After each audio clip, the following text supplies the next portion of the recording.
All the Young Dudes by MsKingBean89, Chapter 44, 3rd Year, Ultimate. Saturday, 15th September 1972. Pack your cloak, James. Why? You never know, do you? Fine, but I doubt it, wouldn't it? Don't forget, you owe me a galleon on that boat we had. I haven't, James returned patiently. Just relax for a minute, will you? Never, Sirius grinned back. Do you realise that this is the most excitement I've had in months? I wasn't even allowed to go to Diagon Alley this summer. You had more going on than I did, James replied resentfully. You at least had all that betrothal drama. My family's so boring. Shut up, Pa. Your family's amazing and you know it. I definitely had the worst summer. I had a great time in France, Peter piped up, but no one paid much attention. What about you, Mooney? James asked as they wended their way down the stairs into the common room. A gang of excited third years was waiting, ready for their first trip to the village. They were watched over with a fond sort of nostalgia by the older students. What about me? Remus asked, pushing away flashbacks to the summer, the memory of wriggling through a tiny bathroom window and landing hard on his knees on the tile below. How was your summer? You haven't told us anything. Nothing to tell, Remus said. More boring than both of yours. No magic. I just read. Well, you're all coming to mine for Christmas, James said, cheerfully. They began to file out the common room and head towards the front entrance. Same as last year, yeah? Moon's on the 10th of December, so we don't even have to worry about that. Remus gaped. How do you know when it is? He hadn't even looked that far ahead. Told you, we were bored over the summer, Sirius elbowed him. We looked it up for the next few years. But why? Remus was torn between feeling very touched and somewhat violated. It wasn't for them to worry about. It was his own private problem, and it always had been. It's like Quidditch, James said. Whenever anything was important to him, he compared it to Quidditch. You've got to know your team's weaknesses in order to work their strengths. If you say so, Remus replied, glumly, not wanting to talk about it much more. He had hoped that once they knew about his condition, there would be no more research and it wind his back, that they could just get on with things in the way he preferred, which was to ignore them completely. The trouble was, nothing was private in your life when it came to James and Sirius. Your whole life was up for grabs. Remus still wasn't used to this. As hard as he tried to keep up, there were just some things that he never wanted to share. It was all very well if you were James and had open parents who talked to you and listened in return. Or Sirius, who was so outgoing and almost entirely shameless. Look who it is, Sirius nudged James, pointing at a dark figure waiting in the archway entrance. Lily pushed past the marauders and went to meet him. Snape. Why are they even friends? James ran his hands through his hair distractedly. They grew up in the same town, Remus said, as they carried on, watching the couple ahead, talking animatedly. One redhead, one black. How'd you know? James rounded on him, looking affronted. She told me. You fancy her then? James asked, clearly struggling to know how to react. Remus rolled his eyes. No, we just chat, he said firmly. And if you fancy her, then you might want to try it. He'd noticed this sort of talk was creeping into their conversations lately. Sometimes he had to double-check that he was in fact talking to the marauders and not Marlene and Mary. He fancies her, she fancies so-and-so, and on and on. To make the matters worse, Avni Chaudhry, a Gryffindor third year, is now going up with a Ravenclaw fourth year, Matthew Stutt, and no one had talked about anything else for days. Everyone seemed to have an opinion on it. It was mind-numbingly boring to Remus, for whom, aside from a few exceptions, girls were still generally incomprehensible. She likes you, though, James said. You did all your revision together last term. Only because you lot couldn't be asked, Remus replied defensively. They were approaching the town now. A cluster of pretty stone buildings sat just below them. It's not like we were alone. Mary and Marlene were there too. We all need to take notes from Mooney, Sirius teased. Birds follow him everywhere. How'd you do it, Lupin? Those big brown eyes of yours? James and Peter snickered, but Remus ignored him, walking a little bit ahead, with hands in his pockets, still limping slightly from his last transformation. This was an utterly ridiculous suggestion, especially when it was obvious to anyone with eyes that Sirius was the best looking boy in the year. It was getting clearer than ever, now that they were all getting taller, growing from childhood into adolescence. James had a certain amount of swagger that came with wealth and skill on the Quidditch pitch, but Sirius was always going to be in another league entirely. Remus hadn't decided whether to be jealous about it or not, and tried not to think about it too much. When they finally reached Hogsmeade, Remus could not be more relieved. The village looked like the sort of place Remus had previously thought only existed in children's books. The cobbled streets gleamed in the yellow mid-September sunshine, and the higgledy-piggledy rows of black bean-tutor cottages might as well have been made of gingerbread and spun sugar. "Honeydukes," James said.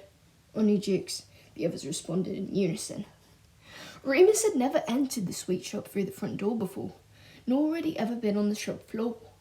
It was packed to the rafters with boxes, jars, and bags of every confection imaginable. Great trees of brightly coloured lollipops as large as pinwheels, slabs of chocolate the size of paving stones, piles and piles of glittering sugar mice.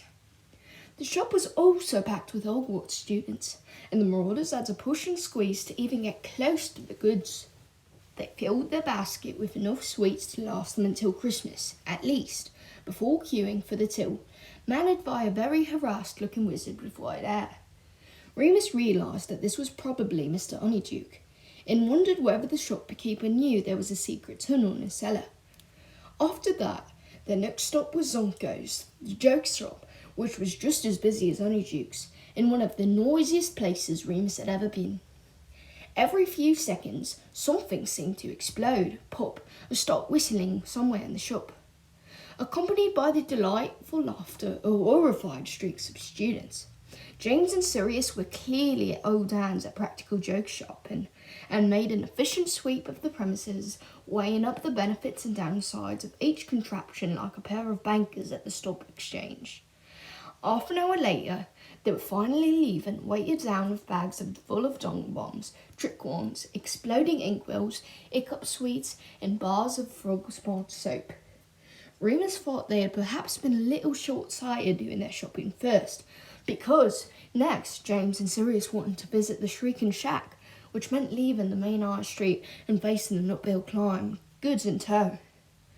"So what is this place again?" Remus huffed as he struggled up the hill, his knee and hip still bothering him. "Haunted house," James replied, taking two of Remus's heaviest shopping bags from him without a word. "Most haunted place in Britain, Dad says." "It's not haunted," Sirius called from up ahead. "You Potters are just superstitious." I heard the ghosts there are really nasty," Peter said anxiously, struggling almost as much as Remus was with the sleep incline. "Worse than Peeves." "Are they poltergeists, then?" Remus asked, curious. He'd been planning to do some reading about spirituous apparitions when he got the chance, after learning that it had been his father's main area of study. "Think so," James said. "The locals say they hear screaming coming from the house some nights." "Only for a few years, though," Sirius countered. "Poltergeists don't just move in at a moment's notice. There would have to be decades and decades of disturbances and negative energy building up too." "Oh my God!" Lupin stopped still and almost dropped the bags he was holding. He had looked up at the house for the first time, and a cold chill struck the pit of his stomach. "What's up, Mooney? Want me to take your other bags?" James was asking. Remus shook his head, speechless. He couldn't tear his eyes away. He'd never seen it from the outside before. They always came through the tunnel, but he knew the shade of wood. He knew what the boarded windows looked like. "Bloody hell! If it's haunted, now I think Mooney's been possessed," Sirius said. Sounded like he was only half joking. "Oi, Lupin, you're being weird. Stop it." "That's..." Remus struggled to find the words. He closed his eyes and tried to take a few breaths. "That's the house where they put me." James seemed to understand at once, and put her hand on Remus's shoulder in a brotherly sort of way. Okay, come on, it's time to go, he said. No one said anything as they began to trudge back downhill towards the town. Remus looked at the ground ahead the whole time, concentrating on putting one foot in front of the other and getting as far away from the shack as he could. The shrieking shack. Shrieking. He felt sick. James steered them in the direction of a quaint-looking pub. Inside there were lots of tables and comfortable chairs, not a far cry from the Gryffindor common room. They found seats in a quiet corner, and Remus sat, gratefully, his joints very sore now. James went to the bar, and Sirius and Peter sat quietly on either side of Remus. So, on the full moon, that's where you go? Peter asked. Remus nodded, fiddling with the damp beer mat on the table. It's not haunted then? Peter continued. Nope, just me. So, wait, the shrieking is... me. But what? Shut up, Pettigrew! Sirius snarled suddenly. Remus looked at him, taken aback. James returned with 4 bottles of amber liquid and set them down, taking his own seat. Butterbeer, he said, brightly pushing one towards Remus. Try it, Mooney. You'll love it. Remus raised the glass to his lips. He was still feeling a bit queasy, and the concoction in the bottle smelled very syrupy. But he found sweet things usually helped if he had had a shock. He took a sip and felt instantly warmed by the delicious liquid. He smiled at James, hoping they wouldn't ask any more questions. They didn't. Instead, they spent a very pleasant afternoon drinking butterbeer and planning how to best utilise their new practical joke arsenal. Peter had the unusually brilliant idea of casting a remote timer spell on the dung bombs so that they could be triggered at any time from anywhere in the castle. Excellent diversionary tactic, James exclaimed, excited. Think about what we could do if Filch was chasing dung bombs on the opposite side of the building. Give us a bit of time to work on the map a bit more too, Remus added. You're not seeing the big picture, Sirius folded his arms, leaning back on his chair. We could set them all to go off at the same time. Imagine, we'd probably got enough here to hide one in every classroom. Total chaos. Sirius looked so encaptured when he said this that the other 3 were completely taken in, nodding furiously. Oh, let's not sit here, Lily. It doesn't look very clean. A nasty, bitter sort of voice interrupted them. They allow all sorts in clearly. Sirius snapped forward on his chair, glaring at Snape, who was hovering next to the table nearby. Don't be silly, Seb, it's fine. Lily shook her head, pulling out a seat. All right, Evans? James waved at her compulsively, getting that stupid look on his face. Leave us alone, will you, Potter? Lily tossed at her. Hiya, Remus. Hi. He waved at her, grinning. He couldn't help enjoying the way she treated the marauders. She was the only one who didn't fawn over them. Ugh, Sirius said, holding his nose, looking at Snape. What is that smell? Potter, did you trail something in on your shoe? James snickered. Smells like more than a dung bomb's gone off. Disgusting, Sirius smirked. Maybe we should open a window. Snape had gone white with rage. Lily put her hand on his arm. Just ignore them, Sev. They're idiots. But Severus would not let Sirius have the last word. How's the family, Black? He asked, his voice wheedling, insidious. Sirius's mouth formed a hard line. Snape continued. Regulus was telling everyone you had a quite exciting summer. So excited, in fact, that you're no longer welcome back. You don't know what you're talking about, Snivelus, Sirius spat. Remus knew that it was too late now. Sirius had engaged, and there would be no going back now. Don't I? Snape raised an eyebrow, clearly thrilled at the reaction he had elicited. Had any post from Mummy this year, Black? Had anything at all from any of your relatives? Sirius had a very odd look on his face. Remus had the impression that he was realising something for the first time, and trying not to let Severus see it. James looked concerned, no longer laughing. Ignore him, mate, he said quietly. He's a prick. Ignore him. Right then, Severus's thin lips curled into a nasty smile. No wonder you follow Potter around like a lovesick girl when your own family don't want anything to do with you. When you've been disowned like that, I suppose all that's left is to associate with the dregs of society. He cast his black-eyed gaze over Peter and Remus. Sirius stood up, knocking his chair back. His wand was in his hand. He must have reached for it while Snape was talking. Remus stood due, his aching bones forgotten as he clenched his fist, ready to beat Severus senseless if Sirius gave the word. "Sirius, don't!" James went to snatch his wand away.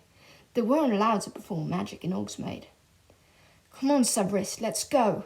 Lily had stood up too and was tugging her friend's sleeve. She looked furious with him, which was a small comfort to Remus. "No," Sirius said, his voice unnervingly steady and authoritative. "We're leaving. Come on, lads. I can't take this stench any longer." They did as ordered, even James, who only threw one longing look back at Lily on their way out. "That was really mature," Potter said, scratching his head as they stepped out of the pub into the warm evening light.